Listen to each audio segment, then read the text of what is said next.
everybody, and welcome to METTALK. Today we have a very special METTALK. We're sitting with the founder of metspace, the one and only Paolo Catania. So I'm going to put him on the spot today. Yes, hello.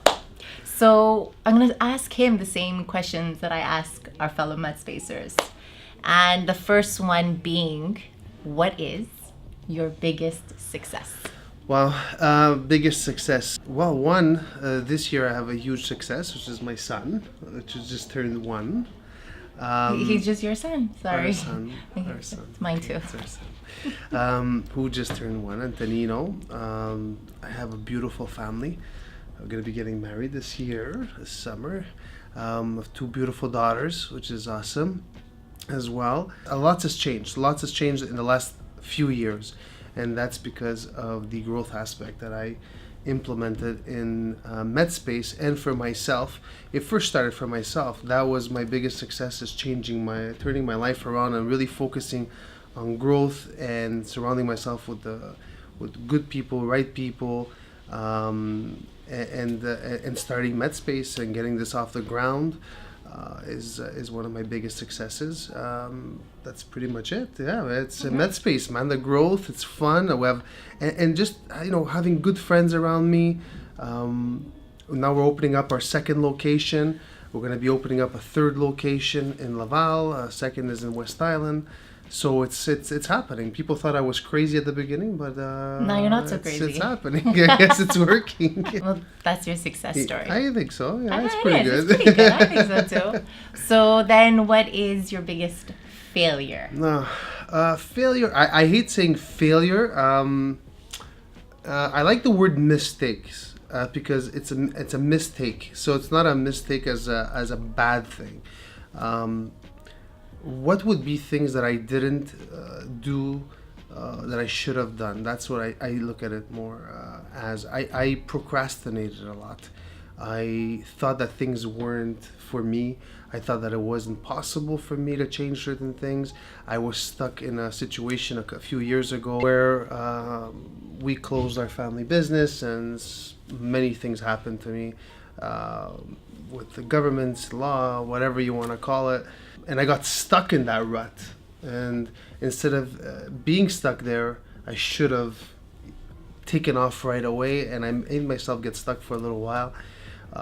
Things turned out great in the end. But yeah, I just procrastinated. I got lost in my thoughts and my misery and excuses and everything. So that's I think one of my biggest failures. But see, exactly that. It's not a failure. It's a mistake. It's a mistake. And I think you had to go through the mourning period of what was going on in your life for you to understand that you had to do that process and growing and getting better and out of that rut. Because if you weren't in it, you would have never had the chance to get out of it. Yeah. So the learning process or the failure, because you usually learn from a failure, is that you actually got out of it. Of course, yeah. No, like I said, you're asking was the failure or the mistake. That for me was it. But yes, I had to go through it. We all have to go through it. Maybe I let it drag a little bit too long for myself, for my own. Listen, from what I learned today, that for me, I say, you know what? Don't stay stuck there. It's not worth it. And it's possible for anybody to change your life dramatically. Here we are, metspace. I mean, I always ask the question, why metspace? But I think everybody knows what we do in the sense of it is why metspace. Why did we start metspace?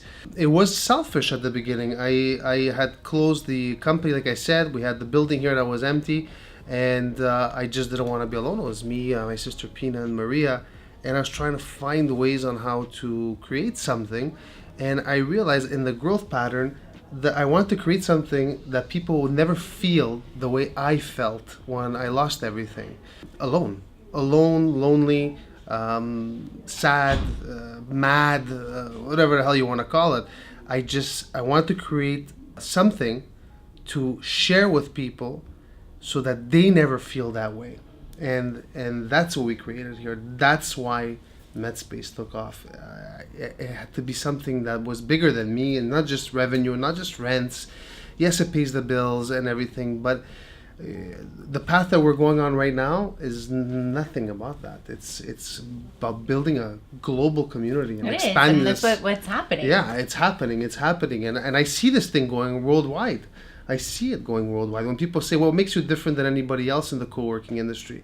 That's what it is. We want to create a global community of leaders, people who surround themselves, who collaborate together, who grow together, that family feeling of building something and empowering other people. That's important.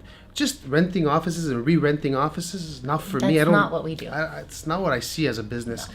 I see the community. I see the people. I see the growth. I want to see people smiling. With the mentorship that I do now with members, I offer the members mentorship, and I love it because I see young people, mature people, all types of members that come and see me, and it's awesome to get the feedback, and we have a reciprocal conversation because they help me as well. So it's Part of really your cool. growing process, It's part of yeah. my growing process, which is ongoing. Well, thank you. Because if I don't stop him, he's just going to keep on talking. That's what it Thank you, is. thank you, thank you. Thank you so much. So I'll let you close it off, mister. All right. Okay, so thank you all for being here. I hope you guys are enjoying these videos that we're doing with Met Talks and A Minute with Kat. That's what it is, guys. Keep on sending us comments, and we'll come up with more topics to give you. And I hope, like I said, And stay tuned for our next tuned for our next- MetSpace interview with METTALK. Bye.